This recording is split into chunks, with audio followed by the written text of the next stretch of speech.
আমি অসমৰ যিসমূহ মাধ্যমিক বিদ্যালয় সেইসমূহৰ এটা নৱ নিৰ্মাণৰ অভিযান চলিছে। মাননীয় মুখ্যমন্ত্ৰী ডাঙৰীয়াই 2023 চনৰ 15 আগষ্টত ঘোষণা কৰিছিল অসমৰ 2000 বিদ্যালয় নতুনকৈ নিৰ্মাণ হ'ব আৰু লগে লগে তাৰ প্ৰস্তুতি আৰম্ভ হয়। 2024-25 বিত্তীয় বৰ্ষত অসমত সৰ্বমুঠ 478খন 487 বিদ্যালয় সম্পূৰ্ণকৈ নৱ নিৰ্মাণ, কোনো ৰিপেয়াৰিং নহয়, নতুন বিল্ডিং নিৰ্মাণৰ কাম চলি আছে। আমাৰ ইয়াতে দুখনমান বিদ্যালয় শেহতীয়া অলপ হ'ল তাৰ কাম শুভাৰম্ভ কৰাৰ ক্ষেত্ৰত। আৰু আজি মই বাঁশবাৰী উচ্চতৰ মাধ্যমিক বিদ্যালয় এই পৰ্বতজোৰা অঞ্চলত এই বিদ্যালয়ৰ আধাৰশিলা স্থাপন কৰোঁ। আমাৰ প্ৰাক্তন বিধায়ক তথা অসম প্লেইনছ ট্ৰাইব ডেভেলপমেণ্ট কৰ্পোৰেশ্যনৰ উপাধ্যক্ষ বনেন মুছাহাৰী ডাঙৰীয়াক লগত লৈ আৰু আমি এইখিনি বিদ্যালয়ৰ নিৰ্মাণ 2026 চনৰ জানুৱাৰীৰ ভিতৰতে আমি সম্পূৰ্ণ কৰিম আৰু সেইমতে ঠিকাদাৰক নিৰ্দেশ দিয়া হৈছে।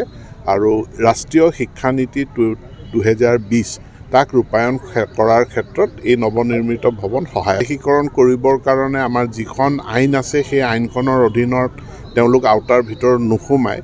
বৰ্তমান বিধানসভাত ইতিমধ্যে ঘোষণা হৈছে, বিত্তমন্ত্ৰীৰ ভাষণত ঘোষণা হৈছে যে প্ৰাদেশিকৰণ আইনখনৰ কিছু সংশোধনী হ'ব আৰু সংশোধনীৰ পাছত ক্লজ 6.3 ৰূপায়ণটো সহজতা গ্ৰহণ কৰিছে আৰু 5500 গৰাকী শিক্ষকৰ নিযুক্তি প্ৰক্ৰিয়া ইতিমধ্যে চলি আছে। তাৰ লগতে 4500 গৰাকী শিক্ষক ওপৰঞ্চি তেওঁলোকৰ কাৰণেও আবেদন পত্ৰ গ্ৰহণৰ প্ৰক্ৰিয়া আৰম্ভ হৈ গৈছে। তেখেতসকলৰ নিযুক্তি হৈছিলে অংশকালীন বা পাৰ্ট টাইম শিক্ষক হিচাপে। এতিয়া চৰকাৰখন নিৰ্দিষ্ট আইন বিধিৰ দ্বাৰা পৰিচালিত হয়, গতিকে যিসকল শিক্ষকৰ নিযুক্তি পাৰ্ট টাইম হিচাপে হৈছিলে বা অংশকালীন হিচাপে হৈছিলে তেওঁলোকক ৰেগুলাৰ কৰাত বাধা আছে, আইনগত বাধা আছে, কৰিব পৰা নাযায়।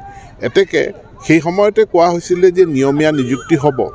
গতিকে 2017 চনতে 18 চনতে নিয়মীয়া নিযুক্তি হ'ব লাগিছিল, কিন্তু একাংশ শিক্ষকে হাইকোৰ্টত কেছ কৰাৰ কাৰণে নিয়মীয়া নিযুক্তিটো পলম হ'ল। বৰ্তমান হাইকোৰ্টে এইখিনি সকলো গোচৰ তেওঁলোকে নিষ্পত্তি কৰিছে আৰু কৰি চৰকাৰৰ পক্ষত ৰায় দিছে। এতেকে চৰকাৰে নিয়মীয়া নিযুক্তিৰ পৰ্যায়টো আগুৱাই লৈ গৈছে।